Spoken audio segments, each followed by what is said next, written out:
Welcome back, everyone, to the Wedge 52 Gridiron Podcast. I'm your host, Wedge. Today's episode will be the Week 9 recap, as well as a couple of other things. We have successfully made it halfway through this NFL season.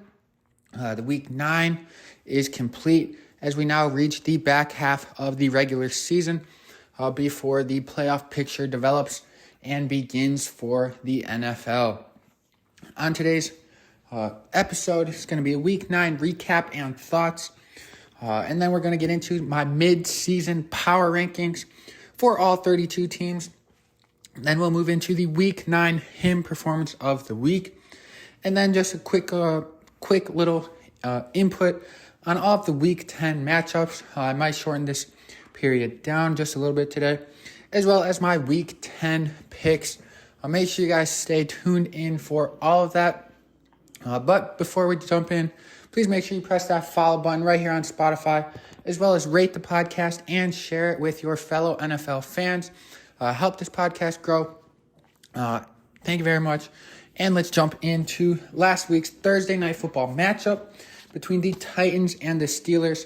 Steelers won that one 20-16. Will Levis followed up his amazing debut performance with 22 for 39, 262 yards. No touchdowns, and an interception. Not horrible, for following up second career start for Will Levis. Derrick Henry on the day, 17 carries for 75 yards and a touchdown, as well as 3 catches for 27 yards. And then DeAndre Hopkins had 4 catches for 60 yards on the night. Steelers quarterback Kenny Pickett struggled just a little bit, 19 for 30, which isn't horrible. 160 yards, 1 touchdown, no interceptions. A couple of throws that he missed, wide open targets. Running back Warren for the Steelers, 11 carries for 88 yards. And then running back Najee Harris, 16 carries for 69 yards and a touchdown on the day. And then Deontay Johnson finally got in the end zone, 7 catches for 90 yards and a touchdown in that Steelers win. That Steelers offense, I believe, was outgained by the Titans offense yet again, and the Steelers still found a way to win. Part of that coming off of the help of their defensive front. Highsmith had 2 sacks, TJ Watt had 1 sack, and Golden had a sack as well. Moving into the Germany game, the Chiefs took down the Dolphins 21-14. Tua went 21 for 34, 193 yards, 1 touchdown. No interceptions. Raheem Mostert, 12 carries for 85 yards and a touchdown. Tyreek Hill, 8 catches for 62. Jalen Waddle, 3 catches for 42 yards. The Dolphins were in position to make an attempt at a game-tying, score. At the end of the game, they were at approximately the 40-yard line, and it was a muffed snap that ended up resulting in, Tua getting sacked as time ran out, or, turnover on downs. I forget. It was very close, in that time framing there. Unfortunate for the Dolphins. The Dolphins are yet to beat a team with a winning record. Definitely something very concerning for that Miami Dolphins team. If they make it when they make it to the playoffs, obviously they're playing a winning record team.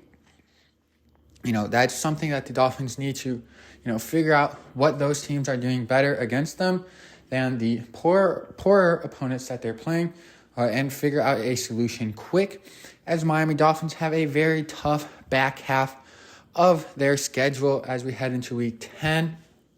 Patrick Mahomes for the Chiefs, though, 20 for 30, 185 yards, 2 touchdowns, and no interceptions. Jerick McKinnon and Rashee Rice were the receiving touchdown, recipients there. And then defensive touchdown for the Chiefs on a Tyreek Hill fumble. Of all people, Tyreek Hill going against his former team, coughed one up that they returned after a, scoop and pitch return for a touchdown for the Kansas City Chiefs. The Baltimore Ravens took down the Seahawks 37-3. Geno Smith, 13 for 28, 157 yards, no touchdowns, 1 interception. Kenneth Walker, just 16 yards on 9 carries. The wide receiver trio did not do a ton. 63 yards for JSN, 50 for DK, and 32 for Lockett. On the Ravens side of the ball, everything was clicking. Lamar Jackson, 21 for 26, 187 yards. No touchdowns to show for it. 10 rushes and 60 yards as well. And then rookie running back Keaton Mitchell, 9 carries for 138 yards and a touchdown. As well as Gus the Bus, 5 carries for 52 yards and 2 touchdowns. Mark Andrews, 9 catches for 80 yards. And OBJ, 5 catches for 56 yards and his first Baltimore Ravens touchdown. And if you guys would like a full in-depth analysis of the Ravens and Seahawks game, please check out yesterday's episode, as well as if you are interested in the Ravens' next opponent, the Ravens versus Browns preview and analysis for the Ravens Week 10 game. However, that Ravens defense was outstanding against Seattle. Only 151 yards allowed. They had 4 sacks and an interception, as well as the Ravens controlled the time of possession 40 minutes to 20 minutes in that victory. Heading over to the Rams and the Packers. Packers won that one 20-3. The Rams, unfortunately, were without Matthew Stafford. That news came out Sunday morning. They were really trying to work on him, trying to get him active for that game. Unfortunately, he was not able to go. Quarterback Brett Rypien started. He went 13 for 28, 130 yards, no touchdowns, and no interceptions. Or 1 interception, I'm sorry. Cooper Kupp, on the other hand, 2 catches for 48 yards. Not much other production from that offensive side of the ball. In the Los Angeles Rams, Rypien-led offense. Defensive end Byron Young, though, had quite the day. 10 tackles and 2 sacks for them. And then Jordan Love, for the Packers, 20 out of 26, 228 yards, a touchdown, and no interceptions. While Aaron Jones, kind of popped off just a little bit. He's been struggling just a tad since his injury. Now, this is probably his best game since he missed a couple. 20 carries for 73 yards and a touchdown. And then tight end Musgrave, 3 catches for 51 yards and a touchdown in that Packers victory over the Rams. The Commanders took down the Patriots 20-17 in a close game. Mac Jones, 24 for 44, 220 yards, a touchdown, and an interception. Running back Ramondre Stevenson, 9 catches for 87 yards and a touchdown. And then linebacker for the Patriots, Juwan Bentley, 13 tackles and 2 sacks. Quite a few notable defensive performances around the league this week. You guys will notice that as we're going through this Week 9 recap. And then, for the winning team, the Commanders, Sam Howell, 29 out of 45, 325 yards and a touchdown, as well as 5 rushes for 27 yards. Running back Brian Robinson, 18 carries for 63 yards and a touchdown. Scary Terry McLaurin, 5 catches for 73 yards. And Jahan Dotson, 4 catches for 69 yards and a touchdown on the day. The Commanders, have looked solid against, the better teams. Close games twice against the Eagles. But, they are just a little bit, seem to be playing down to their opponent's level. They're obviously, I would say the Commanders are, a good amount better than the Patriots. Yet this game came down to the wire. The Buccaneers and Texans, probably the game of the week. The Texans won that one 39-37. The Tampa Bay Buccaneers scored a touchdown with about 47 seconds left, I want to say, and took the lead. And C.J. Stroud marched that offense down the field and scored the game-winning touchdown to Tank Dell. Baker Mayfield finished the day 21 of 30, 265 yards and 2 touchdowns. Running back Rachaad White, 20 carries for 73 yards and 2 touchdowns. Mike Evans, 4 catches for 87. And then Cade Otton, 6 catches for 70 yards and 2 touchdowns. Of course, like I mentioned, that one that, I'm sure most of the stadium thought was the go-ahead touchdown with about 45 seconds left. Did not, stand to be enough. With rookie quarterback C.J. Stroud's spectacular performance, he went 30 for 42, 470 passing yards, 5 passing touchdowns, and no interceptions on the day. Absolutely incredible, especially by the rookie quarterback. Broke Andrew Luck's, passing yards in a game by a rookie record, as well as doing it with 5 touchdowns and no interceptions. Absolutely incredible by him. And CJ Stroud has really been, showing out so far this season. 14 touchdown passes and just 1 interception. It has Houston in a much better position than, some people may have expected. He's been doing that with a lot of help from his wide receivers. Like Nico Collins, 3 catches for 54 yards and a touchdown. Tank Dell had himself a day, rookie out of Houston. 6 catches for 114 yards and 2 touchdowns there. As well as tight end Dalton Schultz, 10 catches for 130 yards and a touchdown on the day. And then, some rushing help from Brown with the 6 catches for 153 yards and a touchdown there on the day for him. The Browns took down the Cardinals 27-0.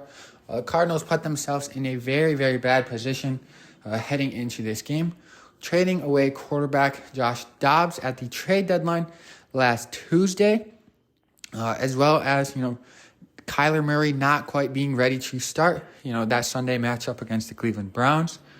So it was left to Clayton Tune, who was thrown in the fire, and he got burned. He went 11 for 20, 58 passing yards, no touchdowns, 2 interceptions, as well as 5 rushes for 28 yards on the day. That Arizona offense finished with just 58 total yards. Deshaun Watson, 19 for 30, 219 yards, 2 touchdowns, and no interceptions. A lot of work to his favorite target so far this season, Amari Cooper, who had 5 catches, 139 yards, and a touchdown on the day. And then, like I said, that Cleveland defense, one of the best defenses in the league. Defensive tackle Dalvin Tomlinson had 4 tackles and 2.5 sacks. Cleveland defense only allowed those 58 yards total. Had 7 sacks and 2 interceptions on the day. Another dominant performance by that Cleveland defense. Although this time the situation that they were in, was, quite a bit beneficiary to them in this case. But, regardless, they took advantage of it and, stayed on par with the rest of the AFC North.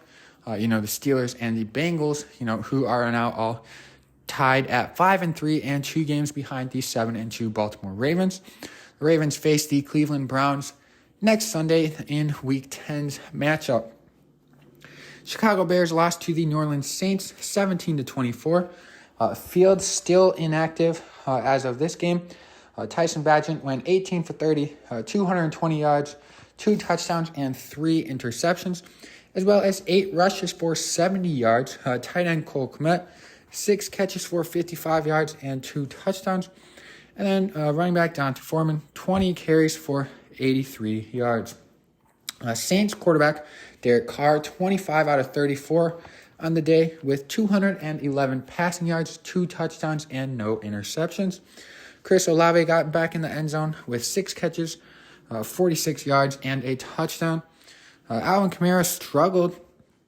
Still had, a decent good amount of yards, but did struggle rushing the ball. 9 carries for just 26 yards. All the holes were just, quite frankly, not there. And then, he also had four receptions for 44 yards on the day. And then, Taysom Hill had a touchdown pass from the quarterback position, as well as 11 for 52 yards rushing. 11 carries for 52 yards rushing. Defensive standout for the New Orleans Saints in that victory against the Bears. Paulson Adebo had himself an absolutely incredible day. 7 tackles, 2 interceptions, 1 forced fumble, and a fumble recovery out there at the cornerback position. The Vikings took down the Falcons 31-28 in an incredible victory for them. Incredible comeback victory for Minnesota with Joshua Dobbs, who did end up starting for the Vikings after being there for just 3 days.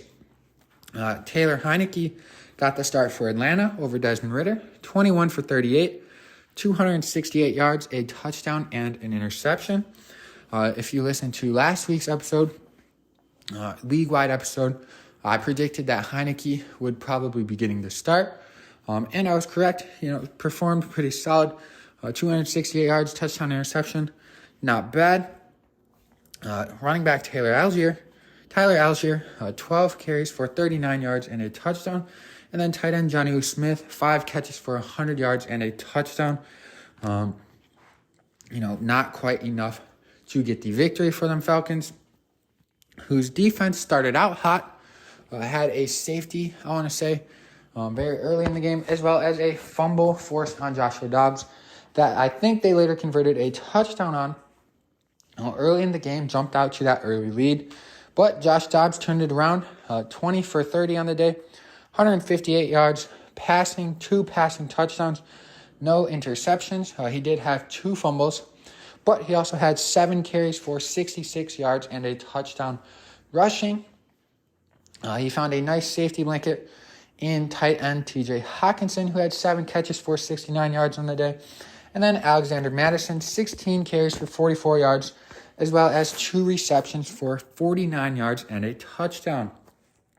Colts took down the Panthers 27-13. Bryce Young struggled mightily on the day, 24 for 39, 173 yards, a touchdown, and 3 interceptions.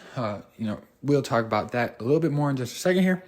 Running back Chuba Hubbard, 16 carries for 58 yards, and tight end Hayden Hurst, 2 catches for 54 yards. Gardner Minshew Mania, 17 out of 26 on the day, just 127 yards, a touchdown, and no interceptions. Did what he needed to put points, a couple points on the board, put his team in position to win, played smart football. Jonathan Taylor had 18 carries for just 47 yards, as well as 5 catches for 22 yards and a touchdown. And then wide receiver Michael Pittman, 8 catches for 64 yards on the day. Going back to those interceptions, cornerback Kenny Moore for the Indianapolis Colts had himself a day as well. 8 tackles, as well as not 1, but 2 pick sixes for that Colts defense. Getting 14 of their 27 points from the defensive side of the ball definitely gave them a nice boost to get that victory over the Carolina Panthers, who fall to 1-7. The New York Giants fell to the Raiders 30-6 in the Raiders' first game without head coach Josh McDaniel. They also went with Aiden O'Connell at the starting quarterback position rather than Jimmy Garoppolo. Daniel Jones did come back. He did start the game after having that neck injury the couple prior weeks there. And he unfortunately tore his ACL very early in that Raiders-Giants game on Sunday. A very unfortunate news for the Giants, for Daniel Jones, for that whole organization there. Tommy DeVito did step in yet again as Tyrod Taylor is injured as well right now. DeVito went 15 for 20, 175 yards, a touchdown, and 2 interceptions. Saquon Barkley did what he could, 16 carries for 90 yards, as well as 3 catches for 23 yards. Aiden O'Connell getting the start. Rookie quarterback out there in Vegas went 16 for 25, 209 yards, no touchdowns, and no interceptions. They fed the ball to running back Josh Jacobs, who took advantage of it. Hopefully for the Raiders, hopefully for Josh Jacobs, something that can kind of help him break out and, return to that top 5 form that we've seen from Josh Jacobs the past few years. Jacobs had 26 carries for 98 yards and 2 touchdowns in the win over the Giants. And then defensive end Max Crosby, 8 tackles and 3 sacks for the Raiders in that victory. Heading to the Sunday night football game. It felt like Sunday night football game, but it wasn't. The Cowboys lost to the Eagles 23-28. Dak Prescott went 29 for 44, 374 yards, 3 touchdowns, and no interceptions.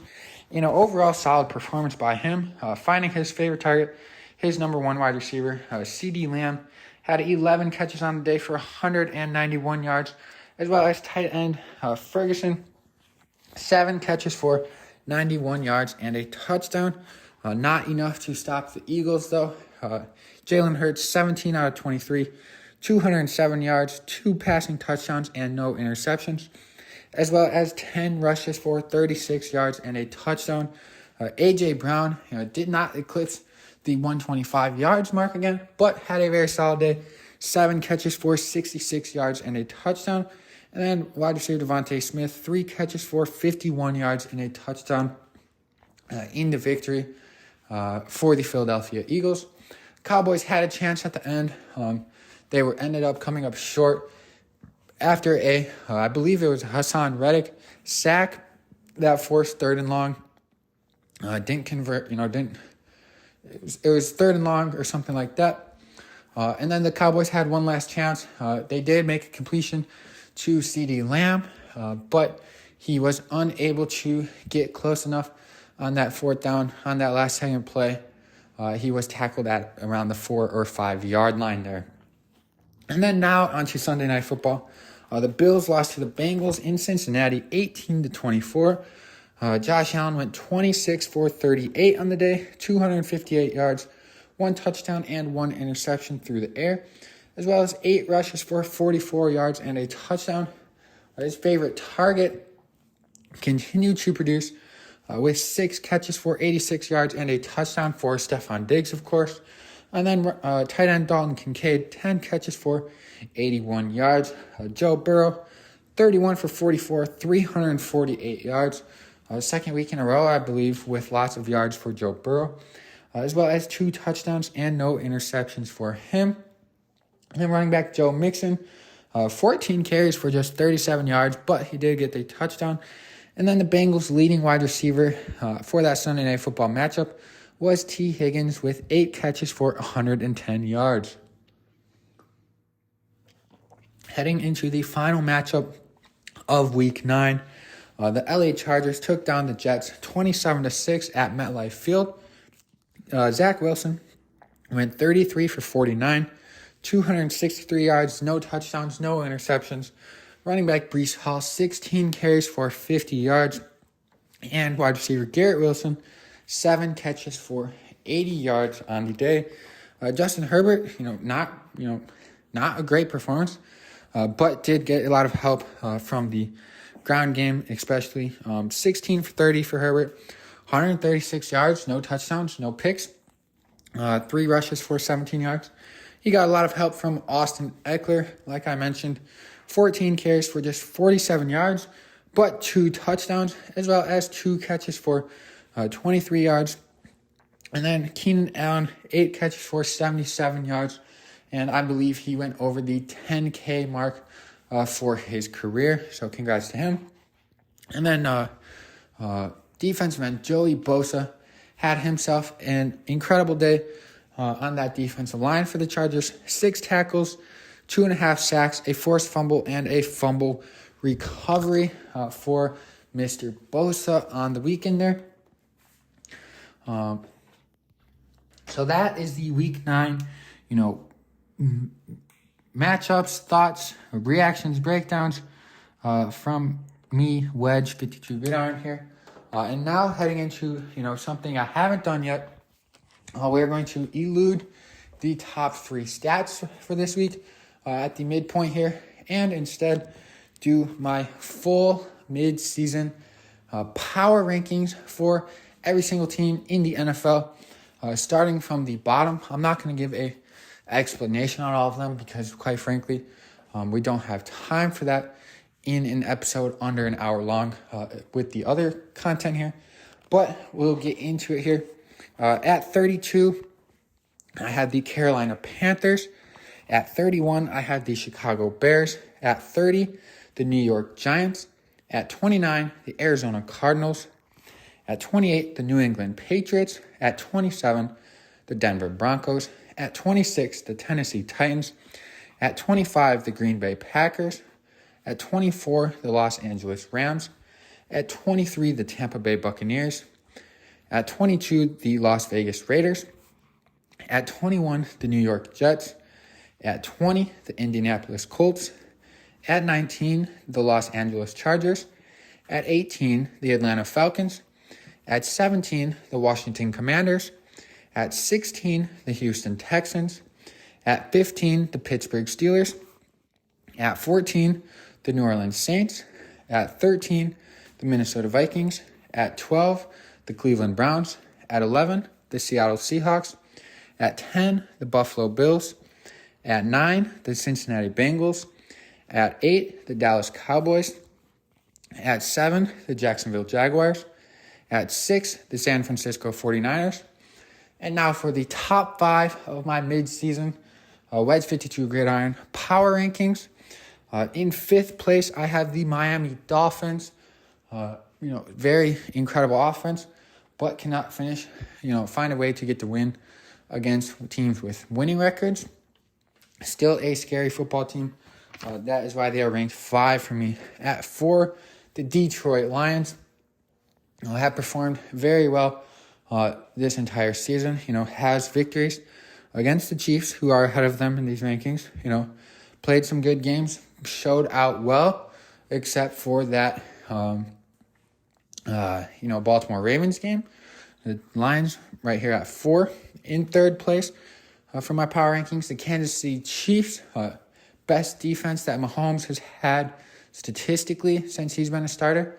Not as many weapons as on offense as they're used to, but still getting the job done for the most part. Obviously, the hiccup against the Broncos, and then, week 1 loss to the Detroit Lions. At number 2, the Baltimore Ravens. They've been rolling.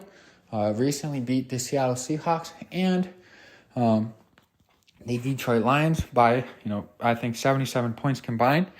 And those guys are ranked 4 and 11. But the Ravens are going to have a test to see, how true this ranking holds the next couple weeks with the Browns and the Bengals, the next 2 opponents. And then the number 1 team in my power rankings, the Philadelphia Eagles. They have looked very good, find a way to win every single game except the New York Jets game. Hurts struggled, had the 3 interceptions and the fumble. But other than that, no matter what style is necessary, the Eagles still find a way to win. And it still kind of feels like the Eagles have not unlocked their full potential yet on offense. And they have a very scary defense, especially that front 7, the box defenders over there in Philly. So that's my power rankings. Make sure you head over to the Instagram at Wedge52Gridiron and comment your thoughts in the comment section of this episode's podcast post. So that's my power rankings. Now let's head into the Week 9 Hymn Performance of the Week. Some of the candidates, names being tossed around this week for the Hymn Award is going to be C.J. Stroud, Tank Dell, Paulson Adebo, Kenny Moore, Joey Bosa. And this week's winner of the Hymn Performance of the Week goes to rookie quarterback C.J. Stroud. He went 30 for 42, 470 yards, 5 touchdowns, and no interceptions on the day. Absolutely incredible numbers, especially by the rookie quarterback. Their team got the ball down with 45 seconds left. The pressure did not faze C.J. Stroud. He marched his team all the way down the field for the Tank Dell touchdown. Great performance by C.J. Stroud, who is having a very solid rookie year. Congratulations on being the Week 9 Hymn Performance of the Week. Now moving into Week 10. That's going to be the next week up in the NFL as we turn the corner on the halfway mark. So I'm going to give just a very, very quick thoughts and, a couple of things that I might be looking at in each matchup for Week 10. A couple teams on a bye this week. It's going to be the Kansas City Chiefs, LA Rams, Miami Dolphins, and Philadelphia Eagles. Thursday Night Football kicks off with the Panthers at the Chicago Bears. This one's going to be, 2 very poor teams going at each other. In my rankings, the 2 worst teams in the league. We'll see if Justin Fields is back from that thumb injury. When it initially occurred, I was not thinking that this thumb injury was going to turn into a multiple week situation. So we'll see if Fields starts. That'd definitely be, maybe not definitely anymore. But, it should be at least a solid boost for the Bears and their offense. But Fields have been performing mid before he got injured. Badgen's been, mid to bad. I mean, it's looking like the Chicago Bears may have a quarterback predicament when the draft rolls around next April. I think currently they're slotted to have the second and third pick in 2024's NFL draft. And then we have another game in Germany. The Colts at technically the Patriots.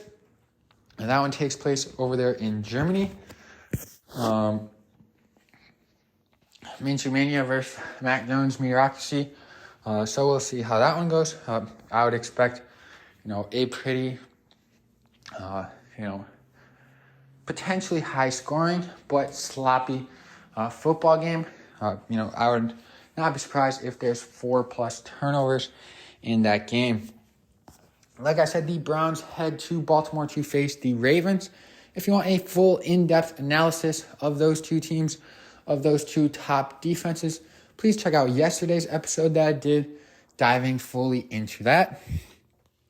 The Packers head to Pittsburgh to face the Steelers in a matchup against two teams that, need a victory kind of to prove to themselves and others if they are capable of, being a playoff team, a wild card team that can sneak in there. Love versus Pickett, both, quarterbacks that, kind of have to show up this week. Otherwise, some decisions or conversations may have to be had in their quarterback rooms and management rooms as well there. And then the Saints take on the Vikings in Minnesota. This will be Josh Dobbs' first full week of practice, getting to know the playbook, getting to know the players that he's, playing with on the offensive side of the ball. Last week, Dobbs, started off, struggling, but was able to turn it around and found a way to get his team a victory against. Now this week, they're going to be playing the Saints, who, have a lot of potential, but haven't really lived up to it. That was kind of expected with Derek Carr coming in. Derek Carr has been an above average quarterback his entire career. But at least to my standards, I would never consider him to be great.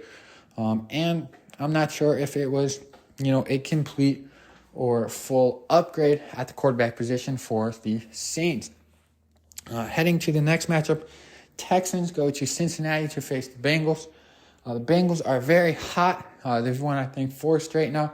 Although their offensive production is still struggling a little bit, it certainly has turned around the last few weeks.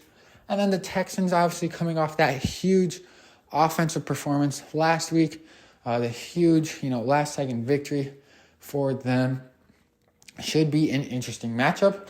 It could potentially have, bigger playoff implications for the AFC than I'm sure many of us would have thought had been the case heading into the season.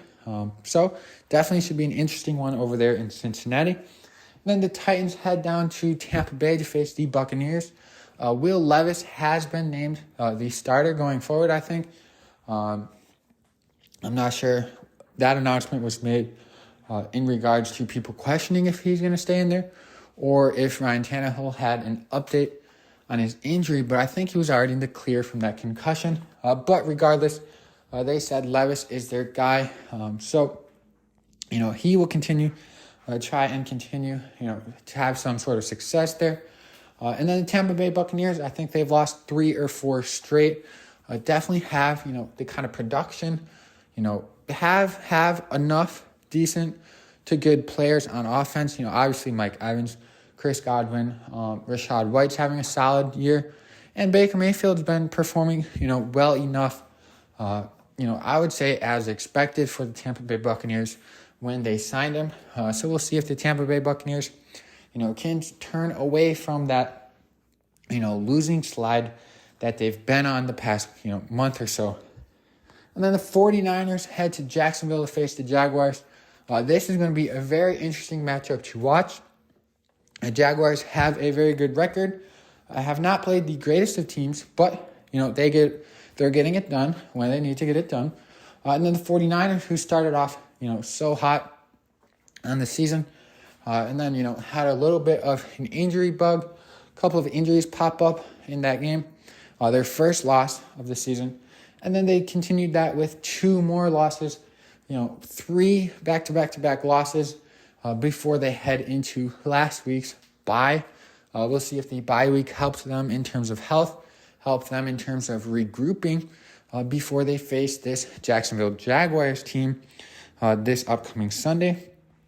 The Lions, coming off the bye, head to LA to play the Chargers. This one, Lions also looking to, re-show some dominance. And the Chargers, they just beat the Jets, MetLife on Monday night. We'll see if that has any effect or benefit for the Detroit Lions, who are coming off the bye, to get the Chargers on just a little bit of a short week. The Falcons face the Cardinals. The Falcons just blew a lead to the Minnesota Vikings. From a defensive unit, the Falcons' defensive unit has been fairly solid so far this season. Now they're going to be facing the Arizona Cardinals, whose offense was, definitely the worst of this season's performance in terms of offensive production. Most likely, one of the worst of the 2020s for sure. Potentially of the 2000s. I don't have the advanced stats on that or history of that, but my goodness.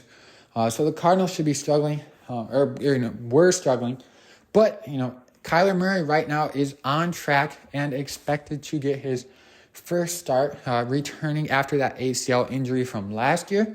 Will Kyler Murray be the boost that the Cardinals offense needs to potentially get a few wins? I still don't think they're going to make the playoffs with the roster they have. But, Kyler Murray can be a difference. And I think Kyler Murray is looking to prove not only to himself, but to the organization that, they are not or do not need to move on in this 2024 draft.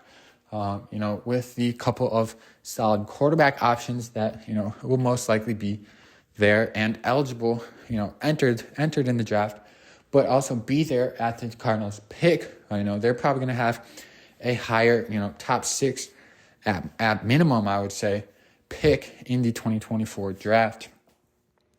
Then the Commanders take on the Seahawks. The Seahawks obviously coming off that beatdown from the Baltimore Ravens. And the Commanders coming off a victory. Commanders also played very solid the week before against the Eagles. We'll see if the Commanders and Sam Howell can take advantage of a Seahawks team that may be a little down in morale after struggling to find any sort of success in their previous game. And then the Giants head to Dallas to face the Cowboys. The Giants, I'm sure, are going to struggle with the quarterback situation. I'm not sure if Tyrod Taylor, I'm not sure on his health status. But I do know that Dallas Cowboys defense is very, very good. And going against a potentially third-string quarterback in the New York Giants will most likely not bode well for that Giants team. For example, Clayton Tune against the Browns last week. And then the Cowboys, looking to get a victory, looking to stay in the wild card race. Potentially stay in the divisional race against the Eagles by getting a victory over the Giants. So we'll see if they can execute. I expect them to most likely do so. And heading into the Sunday night football matchup, the Jets head to Vegas to face the Raiders. We'll see if the Raiders can continue their success after the firing of their coach and GM, or if it was just a, good timing and feel good, energy run that they got, for last week's victory, or if there's actually some merit behind it and improvement amongst that Raiders team. The New York Jets have been, I think they're 4-5 right now, or 4-4. Hanging in there. Aaron Rodgers somehow looking like he could return this year. I'm not sure how that's medically possible, considering he tore his Achilles 8 weeks ago. That's normally at least a 6-month recovery. I think Cam Akers was ridiculously ahead of schedule, and his was like 6.5, 7 months for a torn Achilles. We'll see if the Jets can somehow hang in there long enough for Rodgers to come back and potentially win him a game or two, get him in the playoffs. Anything could happen with a solid defense like the Jets have. Should be an interesting one for Sunday Night Football. Either way, Jets or Raiders. And then Monday Night Football this week. Upcoming week 10, Broncos at the Buffalo Bills. The Bills expected to win this one, I would say. But the Broncos, struggling, especially defensively, struggling very much, this whole season. But, especially after that Chiefs game, you cannot count them out. The offense, Russell Wilson, has been, fairly efficient, fairly productive in terms of offense. So we'll see if they can maybe take advantage, if the defense can find a way to force a couple of Bills turnovers. Josh Allen's been known to have, some large turnover games. If he has another game like that, this game could get a whole lot more interesting on Monday night in Buffalo. So that's all of the Week 10 quick thoughts and preview that I have for you guys off the top of my head, which leaves me with just one last thing for this episode of the Wedge 52 Gridiron podcast, and that is my Week 10 picks. Last week went 7-7. Need to get back up into the double-digit wins, preferably. So far on the season, still a very good 86-50 on the season in my picks. Here's what I have for Week 10. I got the Bears over the Panthers, Colts over the Patriots, Ravens over the Browns, Steelers over the Packers, Vikings over the Saints, Bengals over the Texans, Bucks over the Titans, 49ers over the Jaguars, Lions over the Chargers, Falcons over the Cardinals, Seahawks over the Commanders, Cowboys over the Giants, Raiders over the Jets, and Bills over the Broncos. That's all I have for today's episode of the Wedge 52 Gridiron podcast. If you made it this far, thank you so much for listening. Like I said, please press that follow button right here on Spotify, as well as on Instagram, and share with your fellow NFL fans. Thank you all so much, and go Ravens.